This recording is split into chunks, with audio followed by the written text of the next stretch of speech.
Right information ఈ రోజు మనం కూడా ఇన్ఫర్మేషన్ ఏది కావాలి చూస్తామంటే ఆ రోజు రైట్ టు ఇన్ఫర్మేషన్ వచ్చారు.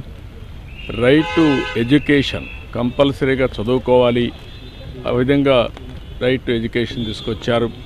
ఈరోజు యుఏఐడి కింద ఆధార్ ఏదైతే అథెంటికేషన్ ఉందో అది ఎక్కడ కూడా ఏమాత్రం కూడా ప్రభుత్వం ఖర్చు పెట్టే డబ్బుల్లో ఫ్రాడ్ లేకుండా చేయగలిగారంటే అది ఒక పెద్ద అసెట్గా చేయగలిగారు.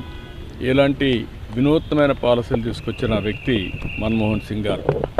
ఎవరికి కూడా ఈ గౌరవం దక్కదు. ఒక అకాడమిషియన్, ఒక పాలిటీషియన్, ఒక ఎకానమిస్ట్, ఒక బ్యూరోక్రాట్, ఈ నాలుగుట్లో కూడా సమర్థవంతంగా పనిచేసిన వ్యక్తి, రాణించిన వ్యక్తి మన్మోహన్ సింగ్ గారు. అలాంటి వ్యక్తి ఈరోజు మన దగ్గర లేకపోవడం చాలా బాధ, దేశానికి తీవ్రమైన నష్టం. కానీ ఆయన ఐడియాలజీ శాశ్వతంగా ఉంటుంది. ఆయన ప్రారంభించిన రిఫార్మ్స్ శాశ్వతంగా ఉంటాయి. ఈ రిఫార్మ్స్ని ముందు తీసుకుపోవాల్సిన బాధ్యత ఈ దేశ ప్రజలందరిపైన ఉంటుంది. అది తీసుకుపోతామని తెలియజేసుకుంటూ అందరికీ నమస్కారం.